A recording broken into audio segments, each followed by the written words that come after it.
ஓணம் சத்யா சீரீஸோட 10வது ரெசிபி தான் இன்னைக்கு நம்ம பார்க்க போகிறது வறுத்தெரிசேரி. பூசணிக்காய் கூடவே தட்டைப்பயிறு ரெண்டுமே சேர்த்து செய்கிற கறியா இருக்கு.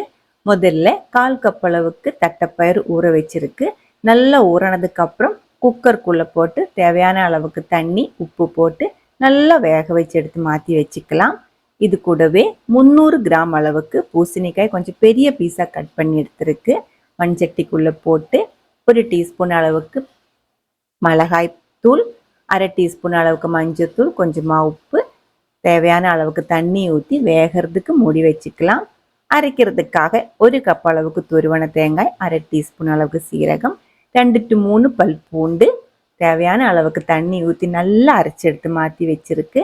அதுக்குள்ளே பாருங்க பூசணிக்காய் நல்லா வெந்திருக்கு. லைட்டாக கொஞ்சம் மேஷ் பண்ணி விட்டுக்கோங்க. அதுக்கப்புறம் நம்ம அதுக்குள்ளே வேக வச்சு எடுத்து வச்சிருக்கிற தட்டைப்பயிறு, 2-3 பச்சை மிளகாய், அரைச்சி ரெடி பண்ணி எடுத்து வச்சிருக்கிற தேங்காயோட மிக்ஸ் ஊற்றி தேவையான அளவுக்கு தண்ணி ஊற்றி உப்பு போட்டு நல்லா கலந்து விட்டு கொதிக்க விட்டுக்கோங்க. இது நல்ல திக்காக இருக்கிற கறியாக இருக்குது, அதனால ரொம்ப தண்ணி ஊற்றாமல் அட்ஜஸ்ட் பண்ணி ஊற்றிக்கோங்க.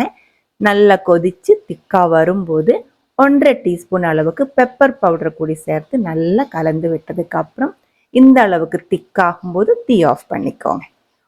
தாளிச்சு ஊற்றுறதுக்காக 3 டேபிள் ஸ்பூன் அளவுக்கு தேங்காய் எண்ணெய், 1 டீஸ்பூன் அளவுக்கு கடுகு, கொஞ்சமாக கருவேப்பிலை, 2-3 வரமிளகாய் சேர்த்து 1/4 கப் அளவுக்கு தேங்காய் கூடி போட்டு இதே மாதிரி நல்லா வறுத்து அதுக்குள்ளே ஊற்றி மூடி வச்சுக்கலாம். 5 நிமிஷம் அப்படியே இருக்கட்டும். அதுக்கப்புறம் ஓப்பன் பண்ணி மிக்ஸ் பண்ணும்போது இதே மாதிரி நல்ல திக்காக இருக்கிற வறுத்தெரிசேரி கிடைக்கும். நீங்கள் பூண்டு சாப்பிடல அப்படின்னா பூண்டு இல்லாமையும் தேங்காய் அரைச்சி எடுத்து செஞ்சு எடுத்துக்கலாம். இதுதான் நல்ல மனமாக இருக்கிற டேஸ்டியாக இருக்கிற தேங்காய் வறுத்து சேர்த்து செய்கிற ஓணம் ஸ்பெஷல் வறுத்தெரிசேரி.